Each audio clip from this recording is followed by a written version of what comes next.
কখনোই tariff impose করে innovation ঠেকানো যায় না।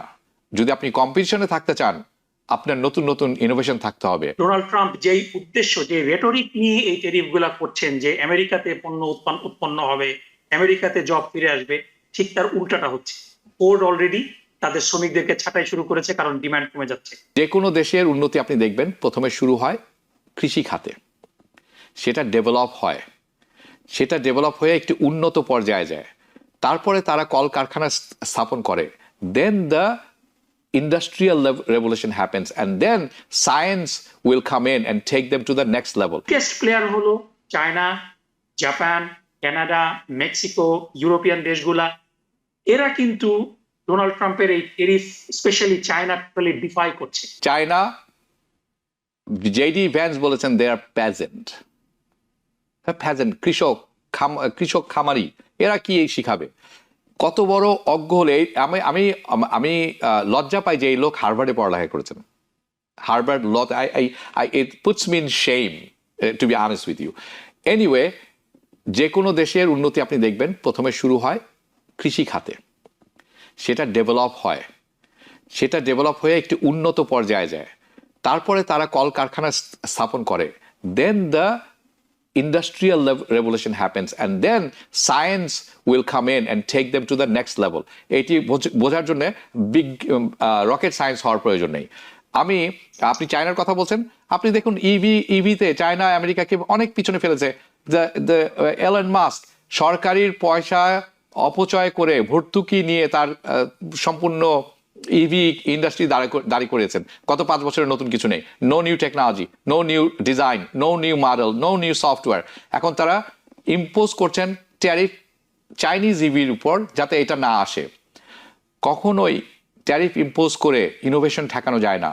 যদি আপনি কম্পিটিশনে থাকতে চান, আপনার নতুন নতুন ইনোভেশন থাকতে হবে। It's very simple. Anyway, Nakibur Rahman, আপনি ইকোনমিক্সের professor. I am going to your favourite subject now. Trade war হয়েছে, শুরু করেছেন মিস্টার প্রেসিডেন্ট ট্রাম্প, এবং উনি প্রথমেই মনে করেছিলেন যে এই ট্রেড ওয়ারের মাধ্যমে সবাইকে কুপকাত করে দিবেন, সবাই এসে তার পা ধরে, and he used actually যে kissed his back, begging for help. But we are in real life we are seeing even the মানে ছোট ছোট দেশ, বাংলাদেশের মতো দেশ, ইন্দোনেশিয়ার মতো দেশ বলছে, আমি সেদিন দেখছিলাম বাংলাদেশ থেকে বলছে, তারা এখন সাউথ আমেরিকায় বায়ার খুঁজে পাচ্ছেন এবং তারা সেখানে ট্রেড করবেন, তাদের খুব একটা বড় ক্ষতির মুখে পড়তে হবে না। তো অন্যান্য দেশেরা এরকম করছে।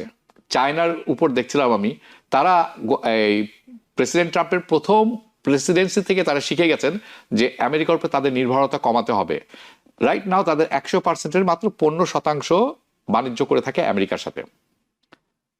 এই ট্রেড ওয়ারে কে জয়ী হবেন, আমেরিকা না চায়না, এবং কেন?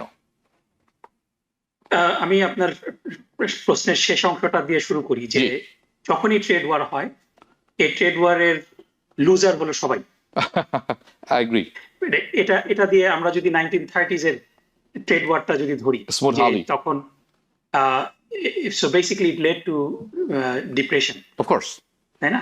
সো ট্রেড ওয়ারের ফলাফল কখনো ভালো হয় না, এটা ডোনাল্ড ট্রাম্প জানেন এবং এটা সবাই জানে। সো বেসিক্যালি আমার মনে হয় যে he is advised by some very shallow individuals, যাদেরকে ইভেন ইলন মাস্ক পর্যন্ত বলেছেন যে দে আর বোন হেডেড, তাই না? সো কারণ বিষয়টা হলো যে আমার মনে হয় যে এখানে আমরা যদি দেখি যে অলরেডি সিনেটর বার্নি স্যান্ডার্স এবং এলিজাবেথ ওয়ারেন, যারা মেইনলি ওয়াল স্ট্রিট হক, তারা কিন্তু অলরেডি ইনসাইডার ট্রেডিং এর কথা বলছেন, যে ট্যারিফ ঘোষণার মাধ্যমে America $6 trillion capital wiped out হয়ে গিয়েছে। অ্যাট দ্য সেম টাইম আমরা দেখেছি যে কিছু কিছু ব্যক্তি এবং প্রতিষ্ঠান যারা ডোনাল্ড ট্রাম্পের সরকারের সাথে কিংবা ডোনাল্ড ট্রাম্পের ফ্যামিলির সাথে related, they bought when the market was in dip, এবং পরবর্তীতে ডোনাল্ড ট্রাম্প পরের দিন যখন ট্যারিফ গুলো স্থগিত করলেন, রেট্রোঅ্যাক্টিভ রেসিপ্রোকাল ট্যারিফ স্থগিত করলেন, আমরা দেখেছি যে মার্কেট একটা হিউজ জাম্প করেছে। সো এই যে বিষয়টা, যে তিনি একদিন ট্যারিফ ইম্পোজ করছেন, পরের দিন এসে আবার বলছেন যে আমি 90 দিনের জন্য স্থগিত করছি, কিছু কিছু দেশের ক্ষেত্রে এটা এক্সেপশন, এই যে সি-স খেলাটা, এবং এর মাধ্যমে বাজারে একটা ক্যাপিটাল মার্কেটে স্পেশালি একটা অস্থিতিশীলতা বিরাজ করছে। এবং আমরা যদি দেখি যে এই অস্থিতিশীলতার মধ্যেও some people R, while most people are losing money in the capital market, some people are still making money. এবং এখানে ইনসাইডার ট্রেডিং আছে কিনা এটা কিন্তু অলরেডি দেয়ার আর ইনভেস্টিগেশনস, এবং মার্জেরি টেইলর গ্রিন সহ অনেক কংগ্রেস ওয়ামেন, অনেক কংগ্রেসম্যান এন্ড ওয়ামেন, তারা কিন্তু একেবারে তাদের, কারণ বিকজ এগুলা কিন্তু লুকানোর কিছু নাই, অ্যাবসলিউটলি ট্রান্সপারেন্ট। কিন্তু বিষয়টা হলো যে এখানে এই বিহেভিয়ারটা, আমরা এতক্ষণ যে আলোচনাগুলো করলাম যে কোর্ট কিংবা মানে ডিউ প্রসেসকে ডিফাই করার যেই টেন্ডেন্সি, তারা এটা করছেন উইথ ফুল নলেজ যে তারা যদি দোষী সাব্যস্তও হন, ডোনাল্ড ট্রাম্প তাদেরকে ক্ষমা করে দেবেন। তো এই যে মেন্টালিটি, এই যে ডিউ প্রসেসের ব্যতয়, এটাই হলো আমেরিকাকে দুনিয়ার বুক থেকে, আমেরিকার যে মোরাল স্ট্রেংথ, যে মোরাল লিডারশিপ, এটা থেকে কিন্তু পিছিয়ে ফেলবে। এই কারণে আমেরিকা কিন্তু পৃথিবীতে শক্তিশালী আমেরিকার সামরিক সম্পদের কারণে না, আমেরিকা শক্তিশালী হলো আপনি যেটা বললেন, আমেরিকার সায়েন্স এন্ড টেকনোলজি এবং এডুকেশন, এটাই হলো আমেরিকার মূল পাওয়া। এবং এটার থেকে আমরা দিন দিন সরে যাচ্ছি। আমরা যদি এখন দেখি যে আপনি যেটা বললেন যে তিনি আশা করেছিলেন যে সবাই তার পায়ে লুটিয়ে পড়বে, কিছুটা হলেও তিনি সেটাতে সাকসেসফুল হয়েছেন। এবং এটা হলো ছোট ছোট দেশগুলোর জন্য, যে দেশগুলা মানে আমেরিকার ভর্তুকির উপরে ডিপেন্ড করে। যেমন ফর এক্সাম্পল আমরা যদি বাংলাদেশের কথাও ধরি, যদিও বাংলাদেশ, আপনি বললেন যে বাংলাদেশ সাউথ আমেরিকাতে বায়ার খুঁজে পাচ্ছে, তো বাংলাদেশের এক্সাম্পলটা যদি আমরা দেই যে বাংলাদেশ, আমেরিকা বাংলাদেশ থেকে বাংলাদেশ থেকে ইম্পোর্ট করে হলো প্রায় $8 বিলিয়ন, 6 থেকে $8 বিলিয়ন গুডস, এর মধ্যে গার্মেন্টস হলো বেশি। আর বাংলাদেশে এক্সপোর্ট করে হলো $2 বিলিয়ন কাছাকাছি। সো মোটা দাগে $6 বিলিয়ন একটা ঘাটতি। এখন বাংলাদেশে আমেরিকার পণ্যের উপরে যে টেরিফটা, কোনো কোনো ক্ষেত্রে এটা 75%, এটা এই কারণে না যে আমেরিকান পণ্য বাংলাদেশি বাজারে ঢুকুক, এটা বাংলাদেশ চায় না। এগুলার বিভিন্ন কারণ আছে। গাড়ির উপরে টেরিফের কারণ হলো যাতে করে ঢাকাতে নতুন গাড়ি সয়লাভ না হয়ে যায়, বাংলাদেশের রাস্তাঘাট কম, তো এই কারণে গাড়ির উপরে 100% থেকে শুরু করে ডিপেন্ডিং অন দ্য কার 400% পর্যন্ত ট্যারিফ রয়েছে। তো এই ট্যারিফটা কিন্তু ব্ল্যাঙ্কেট না, এবং এটাকে আপনি গড়ে 75% বললে it will B A miss representation, কারণ কিছু কিছু পণ্যের উপরে ট্যারিফ কম, কিছু কিছু পণ্যের উপরে ট্যারিফ বেশি। তো এই ট্যারিফটা যদি 0%ও করে দেওয়া হয়, বাংলাদেশ কিন্তু আমেরিকা থেকে $8 বিলিয়ন পণ্য কিনতে পারবে না। তুলা কিছু কিনতে পারবে, সয়াবিন কিছু কিনতে পারবে, কিন্তু ওই মানে এই পণ্যগুলা কিন্তু অনেকটা ইনএলাস্টিক, এদের ডিমান্ডটা। মানে আপনার ট্যারিফটা কমিয়ে ফেললেই যে অটোমেটিক্যালি ডিমান্ড বেড়ে যাবে এটা না। অন দ্য আদার হ্যান্ড, আপনি যদি বাংলাদেশ থেকে যে জিনিসগুলা আমেরিকা ইম্পোর্ট করে, গার্মেন্টস এর কথা বলি তো ধরেন, সো গার্মেন্টসে এখন 35% ট্যারিফ তারা প্রপোজ করেছে, যদিও এটা 90 ডে এর জন্য স্টপ। কিন্তু যদি 35% ট্যারিফ প্রপোজ করা হয়, আমেরিকানরা অন্য যেই কম্পিটিটিভ মার্কেট থেকে কেনে, ফর এক্সাম্পল কম্বোডিয়ার উপরে আমেরিকা 49% ট্যারিফ প্রপোজ করে। So that is the biggest competition of Bangladesh.